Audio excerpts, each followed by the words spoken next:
Hello YouTube, this is Tammy Pie and I'm back with another video. I'm here today with day 4 of 5 days, 5 VRs, and today we're doing Pivotal Decks, hashtag Pivotal Decks by the Somnatic Sorceress. I hope I have that right because y'all, I have been in a eternal conversation with my computer all day long trying to get this video filmed and uploaded, and it has not been having it. You know, it's one of those days. I also went down to the library and found that not one of the 6 books that I was looking for was at the library. There was one that they had in their, you know, in the belly of the library somewhere, but it had been turned in, but I guess because someone had already requested it, I couldn't get it. But anyway, so pivotal decks, here we go. So there are 5 prompts to this. The last prompt has several different sections. Let's see if I can, yeah, okay. First part is, our prompt 1 is Pivotal Tarot, and actually it is not this one. It's also not this one, although you might think they would be. No, my Pivotal Tarot is this one. This is Robert M. Place's Alchemical Tarot. This is the 4th edition. And this is the tarot that finally put it all together for me. And I don't know if it was the imagery that I just connected to, his artwork that I connected to, or if it was the book that made things very, very clear. You know, it's funny. There was, I think it was, well, I'm not going to say because I'm not sure, but there's a person who said there's this guy that's a great tarot mind, but he's really hard to listen to. I know who it was. I remember now. And I knew exactly who she was talking about. She's talking about him because he kind of mumbles. You can tell that he has said everything he said a bunch of times and he's tired of saying it maybe. Or maybe he's just antisocial and not a great speaker. But anyway, so Alchemical Tarot, and this edition actually suddenly made everything clear to me. These images, the Phoenix rising from the 10 of Wands, this little Gorgon trapped by the 8 swords, this guy hanging under the many swords of Damocles. These, I don't know why the court cards even were so much clearer to me in this deck than they were in any other deck. Now, I had not even seen the Rider-Waite-Smith at this point. This was my 3rd deck. I got Thoth, then I got Tildwick, then I got Alchemical. And Alchemical was the pivotal deck that between the book, the smaller one that he used to publish, that he doesn't publish anymore, The Alchemy of Tarot, this is what made everything clear to me. It explained the elements, it explained the courts, it explained everything. Suddenly I got it. This card was a pivotal card in a pivotal deck. Prompt number 2 is Pivotal Oracle. And for a long time I was kind of a tarot snob. I think that's something that some people go through. They either start with Oracle or they start with tarot and they're Oracle snobs for a while. But I got a reading that had a card from this deck in it, and I used to watch Kelly at The Truth of Story, and she did a walkthrough of this deck, and I knew I had to have it, and it made all the difference in the world because, well, for one thing, I really liked all the birds in it.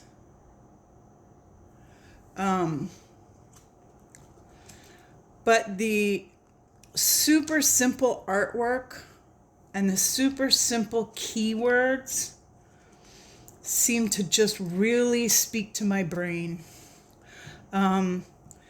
This also doesn't have a very complicated guidebook, and I just thought the art was beautiful and it reached me in a very personal way. And I thought all of a sudden, wow, these are prompts. They're jumping off places where I can say, oh, the journey, and put down a few cards, and it's the journey. I can do balance and have one card over here and one card over there. Faith and trust. I mean, living your potential. Just has great keywords. So unfortunately, this one is OOP. I went looking for it and couldn't find it. Sorry. All right. Prompt number 3 is a pivotal practice. A practice that changed your mind about things. And, okay, let's see. How am I going to do this? Let's bring some RWS out again. So, many moons ago, in the beginning of my tarot, when I discovered social media could help me with tarot, I figured out that there were these people named Kelly Fitzgerald and Patrick Fogarty, and they did an Instagram challenge comparing the same card from different decks. And I think we did it for a month. We might have done it for longer than that. But, and here I am looking for the card again because I can't be bothered to prepare myself, even though I've been doing this all stinking day long. You would not believe the trouble my computer was giving me.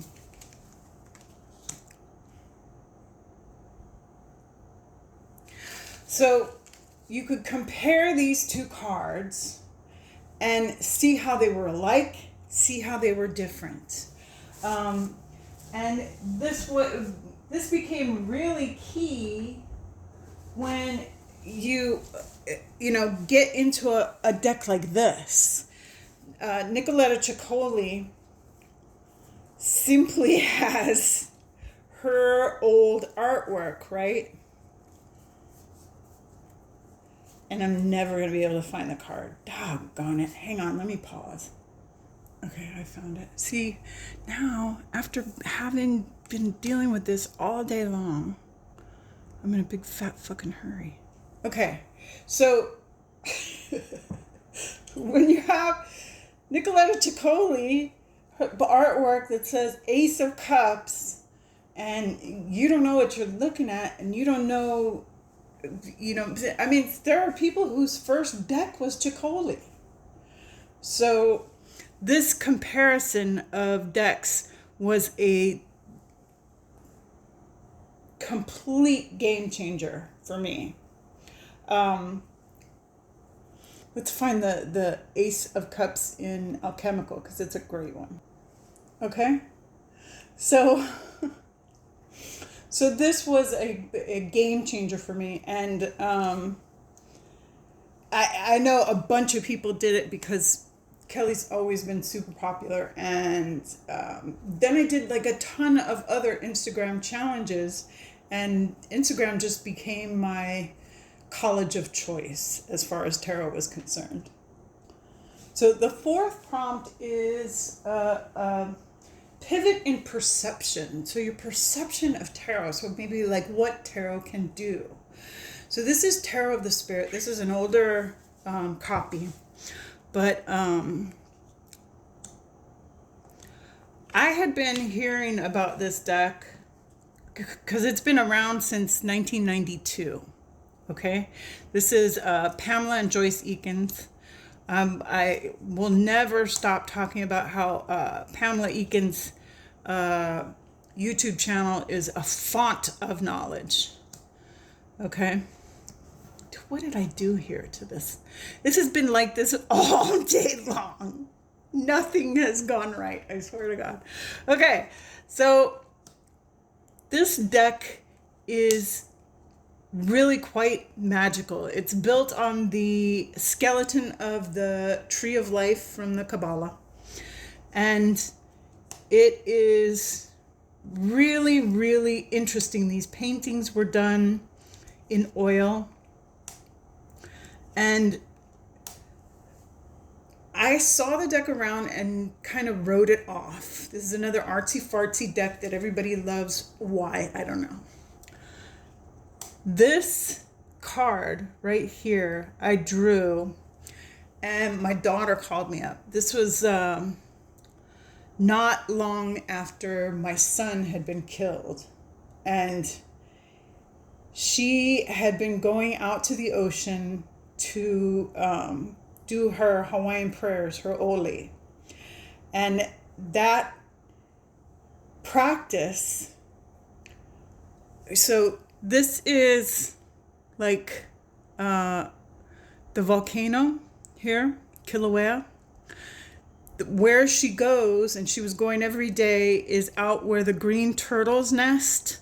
So she saw green turtles all the time. When she goes out there to pray in Hawaiian, the sea creatures come to hear her. It's a literal thing that happens. When she was in Washington doing her Oli, killer whales came up. They come to hear her. She doesn't even notice it. But when I'm there, it's like, whoa, this is a trip. So this is her and the green turtles in front of the volcano, and it just was mind-blowing to me that this would be in a tarot deck anywhere. And this is the Sister of Water. My son's name was Kahoa Okekai, which is friend of the sea. He is the water. So very, very, very cool. So it goes to show you that tarot can like pick an image out of your mind and just get to you at exactly the right moment. Okay, let's see if I can at least have one deck that's in the right direction, the right place. So this is prompt 5 are some recommendations. And this is a recommendation, I guess. Crap, I didn't write all this down. Yeah, but recommendation to learn on, I'm thinking. So today is Ethany's birthday. It's June 4th, 2025. And she said for her birthday, she would like people to go watch her videos. So go watch her videos. But this is my favorite Ethany deck. And it's very, very RWS. It is kind of modern.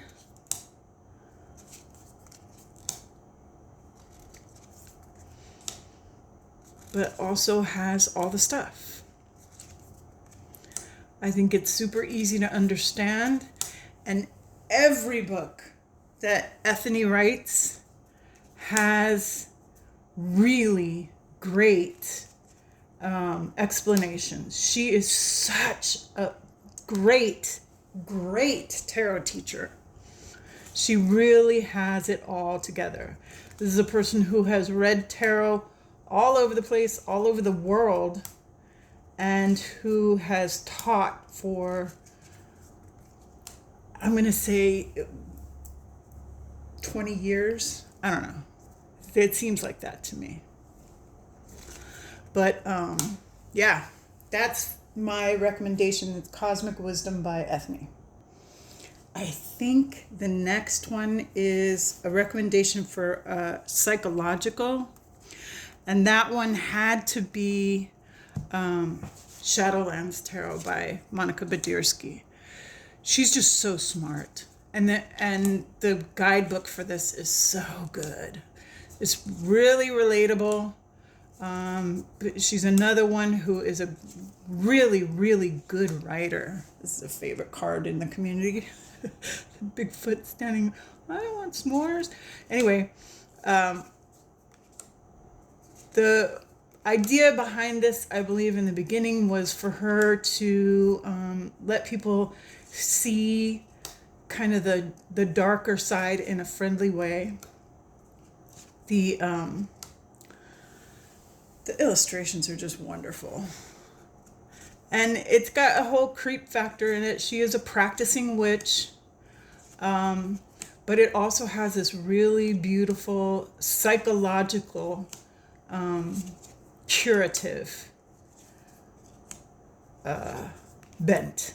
She is trying to get people to look at things in a different way, in a healing way. So this is my recommendation for that.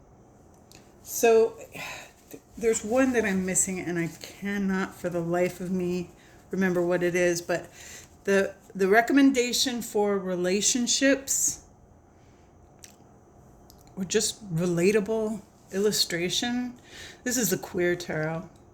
And y'all, it's June. It is Pride Month. So bust out your rainbows, because this is one of those really beautiful, really interesting decks made with illustrations of real people. And in the most understandable RWS way, but also they did this kind of old-fashioned way of printing, so that it was like single colors at a time. I forget what that's called. I definitely learned it in college and forgot it in between. But yeah, seek joy, y'all. Maybe the last one was a spiritual one, because I'm looking at this deck, and this is Garden of Persephone by Kara Small, and this is the earlier edition, but this is definitely a spiritual. I mean, it's curated art, so they're old works. But she really did a magnificent job curating it to her kind of moment with Persephone. Io, the rainbow. Oh. And it really has this spiritual goddess feeling to it.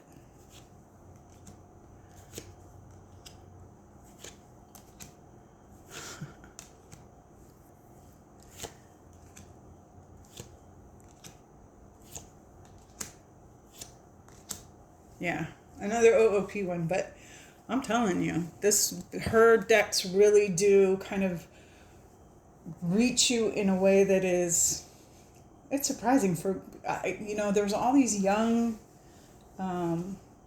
creators out there who have really gone that extra step to make their decks very tarot.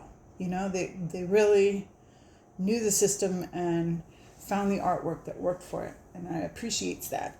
And so that is it, and hopefully I got most of the prompts correct. I'll try and leave a link to the original video and the prompts if I can find them, and thank you for coming.